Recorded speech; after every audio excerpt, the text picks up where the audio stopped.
जौनपुर के BRP college में mother Teresa foundation की मीटिंग हुई संपन्न, जिसमें मुख्य अतिथि के रूप में संस्था के संस्थापक डॉक्टर अरशद खान रहे, जिन्होंने बताया संस्था सेवा, शिक्षा, सद्भावना के उद्देश्य पर काम कर रही है। हमारे समक्ष मौजूद हम उनसे जानना चाहेंगे कि जो मूलभूत इसका सिद्धांत है, प्रिंसिपल है, ये क्या सर्व समाज को लेकर काम करने के मकसद से उतरा है या गरीब नवाज फाउंडेशन के अध्यक्ष मौलाना अंसार रजा के तर्ज पर काम कर रहा है? नहीं, ये हमने मुसलमानों की पूरे देश में और पूरी दुनिया में मुसलमानों की परंपराओं से हटकर हमने इसको बनाया है। आम तरीके पर मुसलमान कोई संगठन बनाता है तो उसका नाम किसी मुसलमान के नाम रखता है या इस्लाम और मुस्लिम नाम रखता है। हमने मदर टेरेसा फाउंडेशन बनाया मदर टेरेसा के नाम पर। मदर टेरेसा हमारी निगाह में क्रिश्चियन नहीं थी, क्रिश्चियन तो एक मज़हब है, वो पूरी मानवता की माँ थी। तो हमारे भी मन में जब विचार आया पूरी मानवता को सेवा करने का, पूरी मानवता को जोड़ने का, तो पूरी दुनिया में हमें मदर टेरेसा के मुकाबले में कोई नाम नज़र नहीं आया, इसलिए हमने मदर टेरेसा फाउंडेशन नाम रखा। और सभी कौमों की सेवा कर रहे हैं, सभी धर्म और जात के लोग इसमें जुड़े हुए हैं। हिंदू, मुसलमान, सिख, ईसाई, बौद्ध, पारसी, जैन, सब धर्म के लोग जुड़े हुए हैं। हमने सबको सफलता पाई है और पूरे देश में 11 सालों में मदर टेरेसा फाउंडेशन हर स्टेट में काम कर रही है। अभी जब लॉकडाउन आया, कोविड बीमारी आ गई एक बैग, तो हमारी 15,000 से ज़्यादा टीमों ने जौनपुर, शाहगंज, मछली शहर में यहाँ 15 टीम काम कर रही थी। इसी तरह पूरे देश में हमारी 15,000 से ज़्यादा टीमों ने गरीब कमज़ोर लोगों को, ज़रूरतमंद लोगों को राशन, खाना, पानी, दवा वितरित किया और काम किया। और आज भी हम लोग काम कर रहे हैं। हम फ्री मेडिकल कैंप लगाते हैं, एजुकेशन पे भी हम लोग काम कर रहे हैं। बहुत सारी टेक्निकल और वैसी संस्थाएं चला रहे हैं एजुकेशन की, जहां हम लोग गरीब कमज़ोर लोगों को फ्री में और जो बहुत कम पैसे में तालीम देते हैं। हमने क्रिकेट एकेडमी कायम किया, हम खेल आंदोलन चला रहे हैं mother Teresa foundation sport wing के ज़रिए से।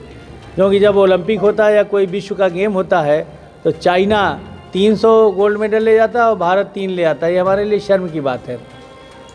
हम चाहते हैं 10 साल में हमारा भारत ऐसा हो जाए कि आफ्टर 10 ईयर जब कोई विश्व कप हो, कोई ओलंपिक हो, तो चाइना से ज़्यादा भारत गोल्ड मेडल ले आए। हम ऐसा भारत बनाना चाहते हैं। इस साल, एक साल में देश के तमाम राज्यों की राजधानी में हम क्रिकेट एकेडमी, फुटबॉल एकेडमी, ये सब एकेडमी खोल देंगे और फिर धीरे धीरे ज़िले और ब्लॉक और गांव तक पहुंचेगी, जहां गरीब कमज़ोर नौजवानों को, स्टूडेंट को, हिंदू, मुसलमान, सिख, ईसाई, बौद्ध, पारसी, जैन, दलित, आदिवासी, उनको फ्री में हम लोग कोचिंग देंगे। और जो थोड़ा बहुत पैसा वहन कर सकते हैं ताकि उसके अखराजात निकलना है, उनसे हल्की फुल्की फीस रखेंगे। लेकिन ये हमारा खेल आंदोलन भी हम इसके ज़रिए चला रहे हैं। सर, एक आखिरी सवाल आपसे ये है कि लोग कहते हैं कि ये सियासी लीडर हैं या ये सियासत आगे करेंगे चल के, इस पर आप? देखिए, एक इंसान के बहुत सारे रूप होते हैं। अपने घर में हो, माँ बाप के सामने पुत्र का रूप हो गया तो वहाँ दूसरी जिम्मेदारी है। पत्नी इधर बगल में है तो पति की शक्ल हो गई। बच्चे सामने हैं तो पिता का रूप हो गया। भाई बहन है तो भाई का रूप हो गया। तो हर रूप के लिए एक घर के आंगन में ही अलग अलग जिम्मेदारियां हैं। उसी तरह जब हम समाज में दरवाजे से बाहर कदम रखते हैं तो हमारी सामाजिक शक्ल होती है और फिर हमारी जिम्मेदारियां। मैं अरशद खान हूँ, मैं मुसलमान हूँ, ये डॉक्टर सुभाष सिंह हैं, हिंदू हैं, लेकिन हम लोग दोस्त हैं, एक साथ काम कर रहे हैं। क्रिश्चियन भी हैं, वो भी साथ काम कर रहे हैं, बहनें खड़ी हैं, देख रहे हैं आप। सिख भी हमारे साथ हैं। तो हमारा ये सुभाष सिंह, मैं अरशद खान हूँ, हम लोग एक होकर काम कर रहे हैं, समाज का भी, राजनीति का भी। उसी तरह से ये अभी घंटी बजेगी मंदिर में जाएंगे, अजान होगी मैं मस्जिद में जाऊंगा, लेकिन हम एक हैं, हम समाज की सेवा में एक हैं। उसी तरह से राजनीति, हम समाजवादी पार्टी में हैं, ईमानदारी से हैं और हम चाहते हैं 2022 में अखिलेश यादव जी उत्तर प्रदेश के मुख्यमंत्री बने। ईमानदारी से काम कर रहे हैं हम भी, ये भी।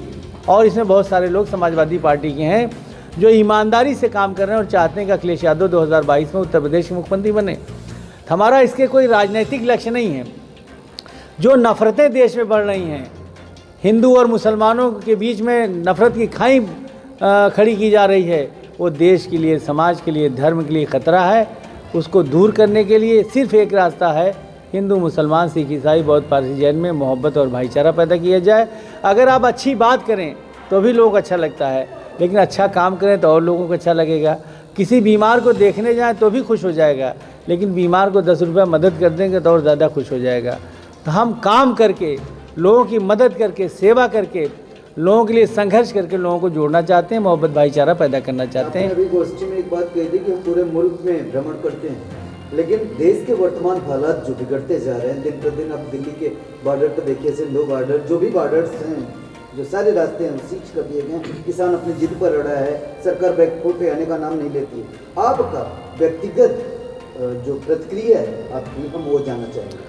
देखिए, किसानों का आंदोलन सही है। आदरणीय नरेंद्र मोदी जी जो हमारे देश के प्रधानमंत्री हैं, उनसे मांग करते हैं, आपके ज़रिए से बात पहुंचाना चाहते हैं कि किसानों की बात मान लें, आंदोलन ख़त्म करा दें, MSP लागू करें, और फिर जब कानून कभी बनाना हो पहले किसानों को बुलाएं, चर्चा करें, उनको विश्वास में लेकर एक एक करके कानून बना दें, तो शायद आंदोलन भी ख़त्म हो जाएगा और मामला बिगड़ने से भी बच जाएगा, देश का भी नुकसान नहीं होगा। किसानों की बात मानकर तीनों कानून ख़त्म कर दें, फिर बनाना होगा 4 महीने बाद बना लें, लेकिन एक एक करके फिर किसान संगठनों से बैठक करके और उसके बाद उनको विश्वास में लेके एक एक करके कानून बनाएं। उसमें जो सुधार की ज़रूरत है सुधार करें, जहाँ शक शुबा है किसानों का उसे दूर करें। लेकिन अभी उन्होंने किसानों से बात करके कानून नहीं बनाया, उन्होंने तो अडानी और अंबानी से बात करके कानून बनाया है और उनके लिए कानून बनाया है। वो देश के किसान को और कृषि को गिरवी रखना चाहते हैं। हमारे बचपन में 90% लोग पेट भर खाना नहीं पाते थे, आबादी कम थी, पैदावार बहुत कम थी। किसानों ने मेहनत करके और पहले की सरकारों ने पंचवार्षिक योजना के ज़रिए किसान कृषि को बढ़ाया। आज पूरा देश का सबका पेट भर रहा है, तो किसान अन्नदाता है। 26 किसान मर चुके हैं, शहीद हो चुके हैं, तो उनकी बात मान लेनी चाहिए, ज़िद छोड़ देनी चाहिए। आप प्रधानमंत्री हैं, आप बड़े हैं, मान लेंगे, छोटे नहीं हो जाएंगे, लेकिन किसानों की बात मान लें। फिर आगे जब कानून बनाना हो 4 महीने बाद बना दें, अभी तो उनकी सरकार रहेगी 2024 तक। 4 महीने बाद बनाना हो, किसानों को बैठाएं और एक एक करके कानून बनाना हो, डिस्कस करके, और फिर पार्लियामेंट में ले आए। इंशाल्लाह आंदोलन भी ख़त्म हो जाएगा, किसान विश्वास में रहेगा और देश का फ़ायदा भी होगा।